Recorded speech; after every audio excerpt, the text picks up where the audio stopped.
Welcome to the West Ham Voice on a Wednesday evening. I'm recording this at 8:10 on Wednesday evening. So I dare say by the time you listen to this, there's going to be so many more updates. But the breaking news is that apparently, or with all the transfer news that are going on, apparently we are making another bid or a late bid for Norwich City's Jonathan Rowe. Now, we were interested in the player earlier on in the transfer window, but nothing kind of materialized. We kind of heard the rumors, people speculated, and then it kind of all went quiet. And of course, I'm going to talk about all the transfers, the players apparently leaving, and some of the players that we've been linked to in a moment. But the Rowe one, it came, I don't know, a couple of weeks ago, and it all went quiet. Look, 20 years of age. He's had a great season so far for Norwich City. 31 appearances, 13 goals with 4 assists. A rapid player, really good, fast pace on him. He's right-footed. He can play all along the front line, but very comfortable on the left-hand side. He's got great skill. There's a big future for the player. And apparently, from what I've heard earlier today, that we're putting in a £20 million bid. That's after, of course, all the other bids that I'm going to talk about in a moment. But as usual with West Ham United, you know, whenever the transfer window opens, we start off speculating, oh, it's going to be a great transfer window, and then it goes a little bit quiet, and then we sort of convince ourselves that maybe we don't need so much, and then we get to the tail end of the transfer window and we start panicking. It really raises the heart rate, doesn't it? And we hear the same old stories every time there's a transfer window looming, that we want to get our business done early. We want to get all the transfers out of the way, and we're going to, you know, it's going to be done in the right way, and so on and so forth. And I guess when we started this the window, when we let Tilo Kehrer go very earlier on, I guess we kind of thought that this was the new way of doing things. But we just have 28 hours to go before the transfer window shuts on Thursday night at 11 o'clock. And there's been an awful lot of speculation, but not an awful lot of action, I guess, when it comes to players coming into West Ham. I dare say that the board, Steidten, Moyes, Rob Newman, the whole West Ham scouting team are working hard to try and get the next big player to come to West Ham United.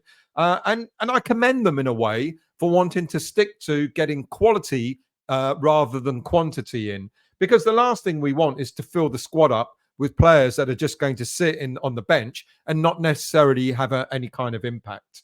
But I can't help feeling that we've been down this road before, you know, where we talk about, you know, players coming at the sort of players that we want. And we've got a plan, we've got an action as to what we want to go for. And I guess with Tim Steidten coming into the fold, I guess we thought it was all going to be a little bit different.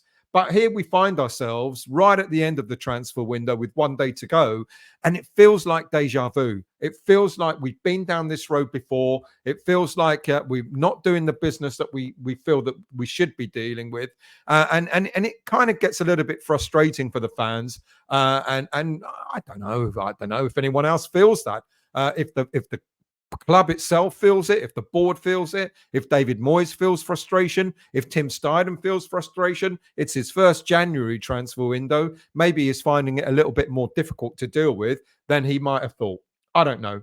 Let's deal with the players that have left, and we'll go through them. As we know, Conor Coventry has left on a permanent basis. He was never going to feature for West Ham United, and he only got to make 5 appearances in total for West Ham this season. And ironically, 4 of those was for the under-21s. So it's no surprise that we let him go. And, you know, with respect to him, I hope he does really, really well at Charlton. But I guess in the grand scheme of things, he probably wasn't going to have much of an impact at West Ham this season. Making up the numbers, yeah, maybe so, but certainly no real impact in the squad or in the team. And then, of course, Tilo Kehrer has left. I mentioned him just a moment ago. With the arrival of Dinos Mavropanos and the desire to keep Ben Johnson, opportunities for Kehrer looked like they were going to be somewhat limited. With the Euros looming, I understand that the player wants to play regularly in order to get back into the German team. That's fair enough. Every player wants to play for his national side. And if they're not playing for their domestic club, the chances of being selected for their national side becomes a little less. Look, he made something like 12 appearances this season for West Ham, of which 3 were full games. And those were primarily in Europa League. He played against TSC the full 90 minutes, away to Olympiacos the full 90 minutes, and then the League Cup tie against Lincoln City. So as far as the Premier League was concerned, he played 19 minutes across 4 games in total. So it's quite understandable. 19 minutes across all the rest of the games in total. So it's quite understandable that he was going to leave. And again, I thought Kehrer was half a decent player, but it looked like Moyes had other ideas. So again, understandable for someone that wasn't going to have an impact in the squad to let him go. Now, as it stands, the other rumours that it's no surprise of the players that are apparently leaving are Said Benrahma, Pablo Fornals, and Maxwell Cornet. They're the 3 prime players that we still believe could leave West Ham. And when I say believe could leave, because at this moment in time, every story you read will give you something conflicting. So let's start off with Said Benrahma, shall we? Now, Benrahma, he's apparently a deal has been agreed with Lyon, a £5 million loan deal until the end of the season. Now, depending on which ITK you lay your hat on, you could say that they've got differing stories as to what the rest of the deal contains. One ITK will tell you that it's a £5 million loan deal, and then at the end of it, an obligation to buy for 15 million. I don't know if that's 5 million plus another 10 million with the obligation to buy, but that's one story. And another ITK would suggest that it's 5 million with an obligation, with an option to buy for 8.5 million. Now, I think the reality here is whether Lyon managed to avoid relegation at the end of this season or not. Because I think what will happen is the Algerian international will go to the French club on the proviso that the obligation doesn't mean that if Lyon get relegated, he goes down with them. And that's what I understand it to be. So the other thing that came out, that broke out earlier this evening, is apparently Benrahma wants West Ham United to pay him to go on loan to Lyon. I don't really believe that. I don't know where this story's come from, but it seems rather odd. Now, I guess if it was a permanent signing, you'd argue, okay, I want to be paid off in order to move. Maybe I'm going to be earning less wages or what have you. But for a player to ask his club to pay him to go on loan seems a really, really odd. And as these stories keep coming out. Nothing's ever straightforward. It's not just a straight loan deal or a straight sell or whatever. There's always these other bits and pieces that seem to happen. And it always seems to be with West Ham players or players potentially coming to West Ham. Do I believe that? I don't, to be quite honest with you. I do believe Benrahma's concerned that if Lyon get relegated, he could be dragged down with them. So yes, I think it probably will be more an option to buy rather than an obligation to buy. And the option, I guess one of them, is very likely to be that if Lyon get relegated, then the player himself wouldn't want to go and stay at Lyon. Kind of get it. It makes sense. What about Maxwell Cornet? Well, we've had late interest in him, haven't we? There's been interest apparently from various clubs like Everton, but now apparently Crystal Palace are showing an interest in the player. Look, granted, he hasn't had the best of times for West Ham United since he signed for us just over nearly 2 year and a half ago, especially with the bad calf injury he had that kept him out of action for up to 5 months. And since his return, he's been very much bit part player, getting something like just under 200 minutes of playing time spread over 12 games last season. Now we thought, okay, that's past him now. That maybe this season he'll go all guns blazing. But he's only had 29. He's only had 10 appearances so far this season, getting just under 300 minutes of playing time. So he's not been that impactful. But the bonus, and I guess the plus side is in the last game that he played for us against Sheffield United, he scored his first West Ham goal. Now, there has been reports in loaning the player to Nottingham Forest, Everton, etc. But Palace are the latest to actually come to make an inquiry for him. Look, do I think he'll go? As much as I think he's not had a great time at West Ham, the only reason why he might go is if we actually get someone in. So if we do go for Jonathan Rowe, then I can see this Cornet transfer on loan to Crystal Palace being one that could possibly happen. And then, of course, the mysterious case of Pablo Fornals. Apparently there was a bid made by Real Betis, managed by ex-West Ham manager Manuel Pellegrini. Apparently the bid was something like £7 million. I think West Ham are dithering over it. I think they actually think he's worth an awful lot more and could probably get more for the player in the summer. Look, Fornals, he's been used more than I actually realised, both last season and this season. In the last season alone, he made 50 appearances for the club, scoring 7 goals. Okay, a lot of them came from the bench, but he was still a very useful squad player. And so far this season, he's made 23 appearances, but hasn't scored or made any assists. Now, many fans believe that it's because he's getting very little game time that his stats are so poor for this season. And yeah, I get that. But in the Europa League alone, he made 5 appearances. 4 of those was as a starter.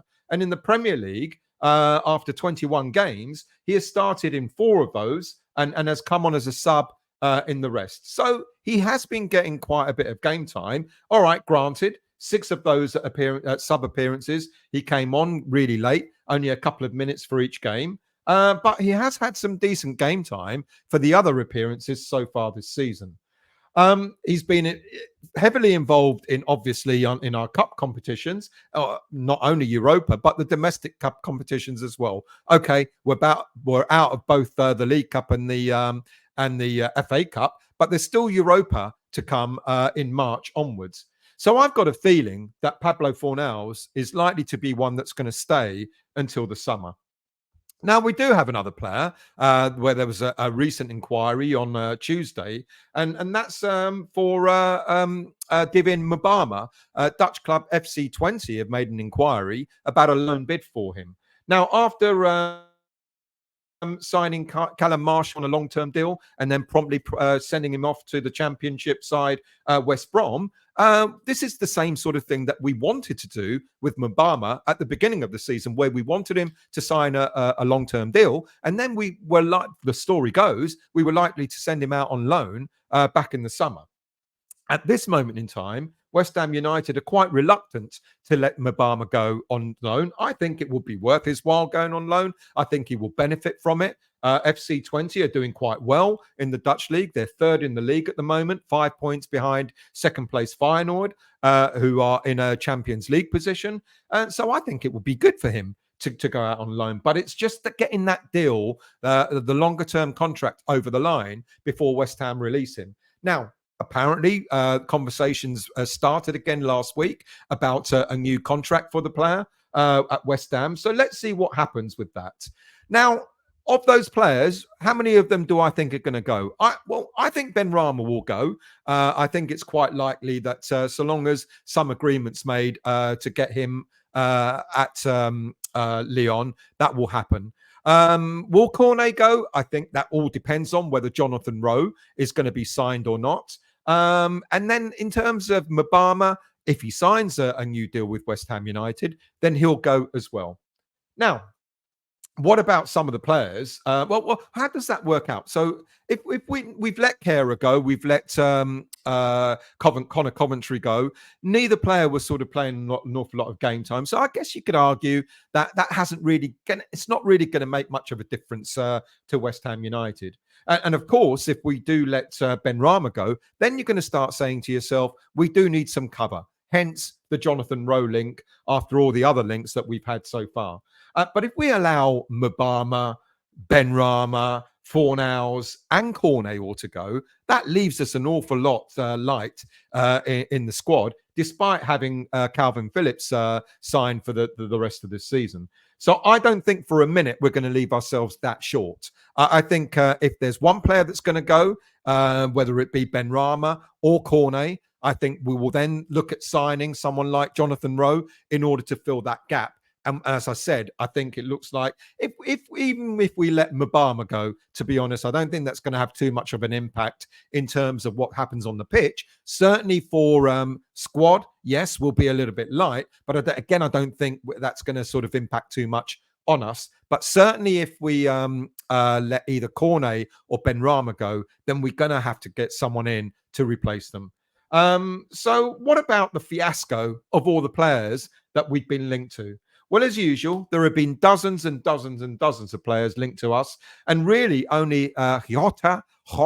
I looked this up earlier on. You pronounce it as Jota, like H. Jota and Ibrahim Osman are the two names that have been mentioned over and over again, or at least in the latter stages of this transfer window. But as is customary with West Ham United, both transfers have had more than their fair share of controversy, bad news, misinformation, what have you. It always seems to be with players that we're linked to. So let me start by saying this. Despite my enthusiasm over Jota earlier this week, and to maintain my I've got to maintain my speculation over the Osman deal. You know, when the first time I heard it, I was a little bit dubious about it. I still am at this stage. I don't think either player is coming to West Ham United. I mean, I read literally about 10 minutes before I started this recording that we're apparently trying to do another deal for Ibrahim Osman now. You know, there are other, and I don't know what to believe anymore. But my gut tells me that we've stopped the approach for Jota, and it doesn't look like we're going to pursue Ibrahim Osman. By the time I finish this video, I dare say you'd have heard different news anyway. Let's start with Jota, shall we? Because it was complicated from the start, wasn't it? The history of this particular saga. When we first heard about a link to him, first of all, we heard he was reportedly on 200 grand a week. Most of us, certainly me, dismissed this as being not achievable for West Ham. There's no way we're going to pay a player 200 grand a week to come to the club. Then it was all about him not being registered at his current club, Al Ittihad, to play in the Saudi League, which meant that all he was available for were things like cup competitions and so on. And then all of a sudden, he's not on 200 grand a week. He's only on about 80, 85 grand a week. And now we've heard, I think it was earlier today, that Al Ittihad have decided to finally register the player so he can be available to play for the club in the league. And on top of that, there was a story that, a rumor that we were going to look at maybe bidding about 20, 25 million pound for him. And then apparently Al Ittihad wanted 30 million pounds and so on. Look, it was a saga that just seemed to go on and on. Every time you heard a little bit more about it, you kept thinking to yourself, what on earth is going on? Do we really want to be involved in this transaction? But if you think that was bad, then the Osman story, where do you start with that one? Because first we heard out of the blue that West Ham United were interested in a player that not everybody or nobody knew anything about. Unproven, untested player, moved. He was in the Right to Dream Academy from Ghana, moved to a Danish club, Norgeland. And then all out of the blue, we were interested in bidding 15 million pounds for him. Look, we got excited because, coming from the right to dream, everyone started to say, wow, it's going to be the next Mohamed Kudus, isn't he? And it would make absolute sense to sign him for £15 million because in a year's time, he could be worth 30 or £40 million. But then we speculated, is this the right use of money being spent in this window, given that we need players for the here and now? Given that we heard stories that we need to move players on in order to bring players in. And then all of a sudden, this sort of curveball about Osman seemed to sort of come out of nowhere, where all of a sudden we're speculating for the future. We look all of a sudden to be investing for the future rather than for the here and now. And then we heard that a board advisor, we all know who it was, to David Sullivan, advised him not to go anywhere near the deal. And it wasn't the best use of money. And this led to speculation that Tim Steidten, who is credited for finding the player in the first place, was being undermined. And then to cap it all, we heard that the player seems to have had a rogue agent trying to represent him. And all of a sudden, that £15 million bid has gone from £15 million to additional £7 million being demanded in fees. It's just one thing after another, after another, after another, which makes you wonder how much of this is smoke and mirrors, how much of this is true, how much of this is this shenanigans going on in the background. Really, really difficult to say. Needless to say, a deal hasn't been done. And there's widespread acceptance that we're not likely to pursue this. But as I said earlier on, apparently tonight, we're back in negotiations to try and get the player. Now, is that because Brighton have looked at going for the player? Now, apparently, Osman has turned down Brighton and Brentford in order to come to West Ham United. But apparently, Brighton is still trying to pursue a deal for the player. So let's see what happens. Do I think it will happen? Probably not. But hey, who knows? In this wonderful world of the transfers, who knows what will happen? But the one other thing that does concern me more than anything else, well, not more than anything else, but equally, and I don't want to lose sleep over it, and I've been pondering whether I should talk about this or not. And I know a few other channels have done so already. And that, of course, is the news that broke out. When was it? Last week, end of last week, that Jurgen Klopp was leaving Liverpool. And then we heard that the sporting director, George Schmadtke, is also announcing his departure. Klopp is leaving at the end of the season. Schmadtke, I don't know how to pronounce it. I don't know how to pronounce names. Let's call him George. The sporting director is leaving at as early as the end of this week. And the immediate speculation is that the man that they want to replace George Schmadtke is, of course, Tim Steidten. Now, Klopp and Schmadtke, they've known each other from days when they both were in German football. He only joined Schmadtke in the summer of 2023. And I just wonder, maybe because Klopp has said that he's leaving, maybe that's made him decide that he's not staying as well. But what's that got to do with us? Well, the fact is that the concern is apparently Liverpool have now identified Steidten as being their number one choice to become their director of football, sporting director. And at the same time, there's obvious links with ex-Liverpool player Xabi Alonso going to Liverpool to replace Klopp. Now, this was the dream team at Bayer Leverkusen. Steidten brought Klopp to Bayer Leverkusen to be their manager. And we were all hoping and speculating and wishing for the Steidten Alonso link to be at West Ham United. Is it going to end up at Liverpool? It could be. It's possible. Look, while all the ongoing rumours of disharmony at West Ham keep going on, disharmony between Moyes and Steidten and all this sort of stuff, and now this story about potentially Steidten being undermined about the potential deal for Ibrahim Osman, you can't help but wonder, maybe Steidten does want to go to Liverpool. Maybe it's going to be an easier life there. I guess one thing that we've got to remember is Liverpool don't seem to have the same transfer policy that we look like we're trying to adopt at West Ham. At West Ham, with Steidten coming in, he talked about this project, and everyone's talking about this project. And this project is about sort of getting young players in, building them up, selling them for a profit, etc., etc. Liverpool don't have that philosophy. They might do if Steidten and Alonso go there.